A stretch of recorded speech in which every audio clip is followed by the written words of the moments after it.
let's just get your reaction to this. Like, were you awake when this happened? Were you nestled in bed? Yes. I was awake trying to get to bed. I actually had traveled from San Francisco to Cleveland, so I was fortunate that I had already planned to briefly join the Mavericks on this road trip. Listen, I'm not going to sit here and lie to you. I was completely shocked. I did the thing where I double-checked, is this really Shams? That whole thing. I was able to get Nico Harrison on the phone, right after that and kind of get his explanation. And I'd actually, there had been people there who had there had been a lot of huffing and puffing and griping and moaning about Luka this year. Let's just be honest, there had been, right? And there had even been if we have to trade him to put ourselves in position to win a championship, we'd do that. And and I was just like, okay, sure you would, buddy. That sort of a thing. And I just kind of attributed that to people venting. But boy, they did it. And I was shocked. Just as shocked as, players, coaches, the executives. I can't tell you how my phone blew up, really for the next 36 hours.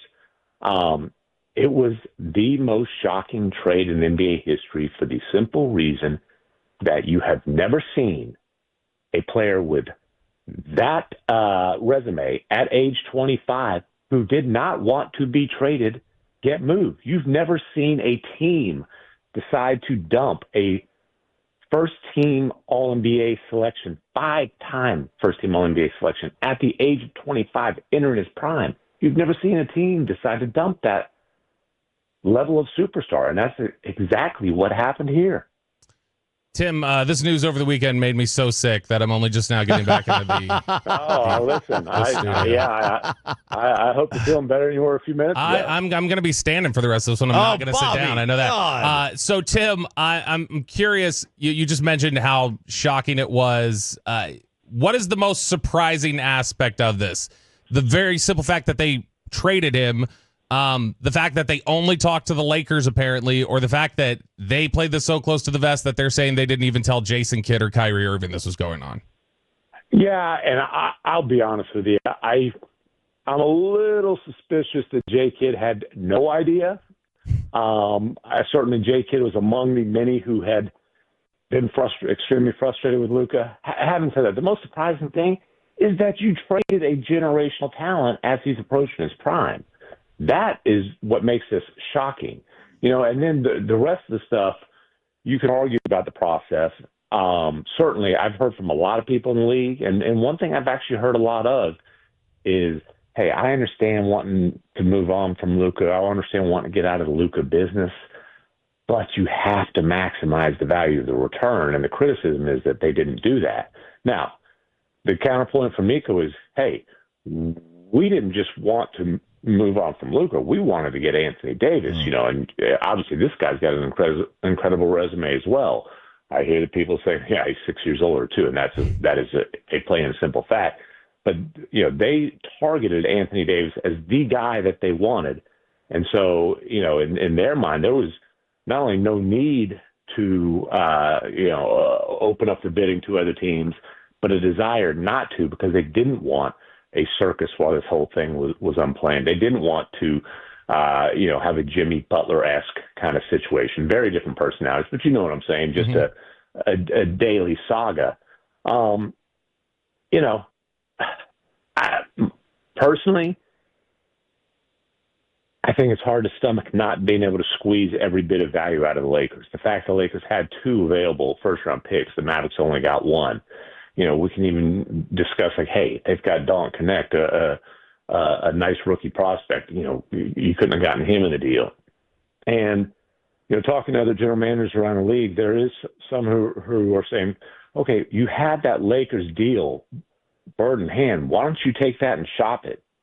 Call the Rockets, who have a ton of young talent and 1 million picks. They're not looking to change their core, but decisions are influenced by circumstances, and the circumstances of Luka Doncic being available would absolutely open up ears. Call San Antonio, again, a team, young talent, ton of picks. call around the league and see if you can get a package that would that would far surpass the Lakers. They didn't do that. They got what they wanted from the Lakers. They made the deal, and now they hope it works, because if it does not, the reaction already has been fierce from the Mavericks fan base. If this deal fails, it is a career-defining moment. Mm-hmm. Absolutely. Tim MacMahon joining us here on 105 through the Fan. I mean, is there any way to make this is there any good that comes from this? Can you make the case that they're better today? You know what? I've had people I respect, other general managers in the league, say that you can make a credible case that this deal makes the Mavericks better this season. And part of that is, Luka hadn't been on the floor for a while. What's he going to look like when he gets back? All those sort of things. But, the Mavericks did bring in one dominant defensive player. And Max Christie, I know people in Dallas don't want to hear a whole lot about Max Christie right now. He's a promising 3-and-D wing, a guy who's probably the Mavericks' best on-ball defender once he steps foot in that locker room. So I have actually had, again, people around the league who I respect, one general manager in particular, say they can make a credible case that they got better now. The next thing the GM said was, but they didn't maximize the return. Tim, what was the relationship between Luka and Nico like? I mean, was that one that was tense or damaged, or do you think this completely blindsided Luka? No, listen, there was absolutely some tension and some frustration, a lot of frustration. I'm not going to sugarcoat it. Luka is an unbelievable talent. I don't have to tell you guys that. You have TVs, you have eyeballs, right? The lack of discipline really wore on a lot of people throughout the organization. Nico certainly was very high on that list, but by no means alone in that.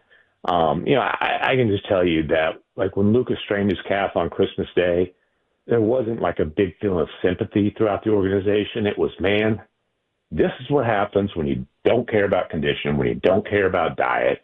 What the Mavericks were kind of slick about, that calf contusion that he suffered just before camp, there was also a strain then. So we're talking 4 strains on one calf in 3 years, a chronic problem.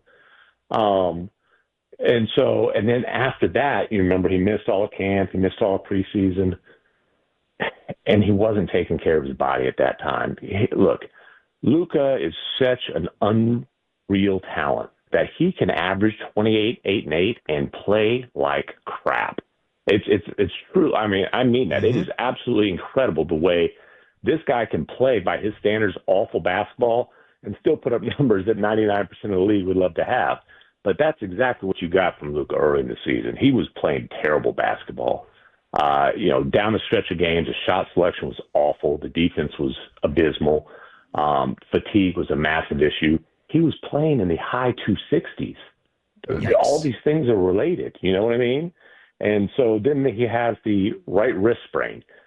Yeah, he had a little wrist thing. They shut him down so he could shed weight. They did the same thing. Remember when he kept rolling his ankle early in Kid and Nico's first season? They shut him down for a while so he could shed weight. This was the same exact thing. So, yes, it was I can't believe we're still doing this bleep. That there was definitely that sort of a feeling throughout the organization. Then he gets back, and look, man, the Mavs were rolling between the time Luka came back and Christmas. They'd won, I think, 14 out of 17. Luka looked a lot like, the Luka Doncic who led the league in scoring last year, damn near averaged triple-double. I mean, the game he had in San Francisco against the Warriors was like, whew. Yeah, they were on the way. Then he gets hurt again on Christmas, and they knew, okay, it was clear then, this is the worst of the calf strains. And there was definitely a feeling of, this is what happens when you don't take care of yourself. It keeps happening, and there was that kind of a frustration. And that absolutely was a massive factor in this decision. And then, it's also, he hadn't learned. There hadn't been progress. That level of frustration, and we're going to give him a $345 million commitment this summer. There was a fear that they were going to get stuck in a Joel Embiid-like situation in Philly, where you've got a supermax of a guy who's not on the floor very often. So that, when I talk about the frustration with the conditioning, all those concerns, it's those concerns also leading into, the financial concerns. And that was the motivation of this deal. I don't think there's going to be any sort of scandal that comes out or anything. People keep asking me that. There's nothing there that I know of. It's just, these very obvious flaws prompting Nico Harrison to make a historically unprecedented decision to trade this type of talent at this stage of his career without any pushing from the player or his agent. Tim, what is your favorite conspiracy theory regarding this that you've heard? Yeah, listen, I'm not even going to I don't need a clip of me even uttering words of a conspiracy theory out there. So I'm not participating in that at all. Tim, is this, you mentioned just there about how it's an unprecedented decision. Is this the kind of decision from Nico Harrison that will, there's really no in between. It will either cement him in terms of just a legendary status for the foresight, or it will get him fired? It's either going to be a parade level success or a massive failure, I believe.